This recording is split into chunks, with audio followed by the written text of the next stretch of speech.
വീട്ടുമുറ്റത്തെ അമൃത് എന്നൊക്കെ നമുക്ക് വിശേഷിപ്പിക്കാൻ പറ്റുന്ന ഒരു ഇലവർഗ്ഗമുണ്ട്. വേറെ ഒന്നുമല്ല, നമ്മുടെ റെഡ് ചീര. ഈ റെസിപ്പി നിങ്ങൾ ഫോളോ ചെയ്തില്ലെങ്കിലും ഇനിയും വീട്ടുമുറ്റത്തൊരു ചീരച്ചെടിയില്ലെങ്കിൽ അത് നിങ്ങൾ നട്ടുപിടിപ്പിക്കണം. മുരിങ്ങയില പോലെ തന്നെ അയൺ ധാരാളമായിട്ടുള്ളതിനാൽ അനീമിയ അല്ലെങ്കിൽ വിളർച്ചയ്ക്കുള്ള ഒരു പരിഹാര മാർഗമാണ് ചീര.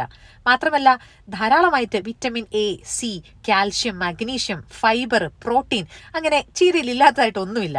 അതുകൊണ്ട് തന്നെ സ്ഥിരമായിട്ട് ചീര കഴിക്കുന്നത് വളരെ നല്ലതാണ്. ഇനി നമ്മൾ ചീരയോടൊപ്പം ഇത്തിരി ചക്കക്കുരു കൂടെ ചേർക്കാണ് കേട്ടോ. ചക്കക്കുരു നന്നാക്കി എടുക്കാനായിട്ടുള്ള എളുപ്പ വഴി എങ്ങനെയാന്ന് പറയട്ടെ. ചക്കക്കുരുവിന്റെ പുറമെയുള്ള വെളുത്ത തൊലി മാത്രം കളഞ്ഞതിന് ശേഷം നമ്മൾ കുക്കറിലിട്ട് ആ ബ്രൗൺ കളറിലുള്ള തൊലി നമ്മൾ ചിരണ്ടി കളയരുത്. അത് നിറയെ ഫൈബറാണ്. അപ്പോൾ അങ്ങനെ നമ്മൾ കുക്കറിൽ അല്പം മഞ്ഞപ്പൊടിയും വെള്ളം ഒഴിച്ച് 2 വിസിലടിച്ച ചക്കക്കുരു വേവിച്ച് കിട്ടും. പിന്നെ നമുക്ക് ഇഷ്ടമുള്ള അളവിൽ നമുക്ക് കട്ട് ചെയ്തങ്ങ് എടുത്താൽ മതി. ഇനി ഞാൻ ഇത്തിരി കപ്പലണ്ടി കൂടെ ബട്ടറിൽ വേവിച്ചെടുക്കുകയാണ്. അത് ഓപ്ഷണലാണ് കേട്ടോ. അതിനുശേഷം നമുക്കിനി ചീര വേവിച്ചെടുക്കണം. ചീര വേവിച്ചെടുക്കാനായിട്ട് ഇത്തിരി ചുവന്നുള്ളിയും വെളുത്തുള്ളിയും വേപ്പിലേക്ക് ഒന്ന് മൂപ്പിച്ച് മസാലയായിട്ട് നമ്മൾ അല്പം മഞ്ഞപ്പൊടിയും കുരുമുളക് കൂടിയാണ് ചേർക്കുന്നത്.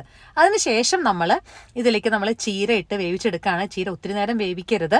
പിന്നെ ചീരയുടെ അബ്സോർപ്ഷൻ നന്നായിട്ട്, ചീരയിൽ നിന്നും അയൺ നമ്മുടെ ബോഡിയിലേക്ക് അബ്സോർപ്ഷൻ നടക്കണമെങ്കിൽ അല്പം നാരങ്ങ നീര് ചേർക്കേണ്ടത് അത്യാവശ്യമാണ്. അത് മുരിങ്ങയില വേവിച്ചെടുക്കുമ്പോഴായാലും നമ്മളത് ചേർക്കുക. അപ്പോൾ അയൺ നന്നായിട്ട് നമ്മുടെ ബോഡിയിലേക്ക് അബ്സോർപ്ഷൻ നടക്കും.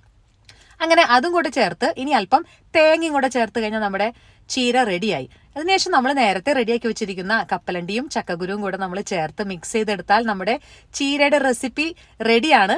അപ്പോൾ ഇത് ചോറിന് പകരം ഒരു നേരമൊക്കെ നമുക്ക് ഇതിങ്ങനെ കഴിക്കാവുന്നതേ ഉള്ളൂ. വേണമെങ്കിൽ ഇത്തിരി അച്ചാറോ ഇത്തിരി തൈരൊക്കെ ഇതിന്റെ കൂടെ ചേർത്ത നല്ലൊരു കോമ്പിനേഷനാണ്.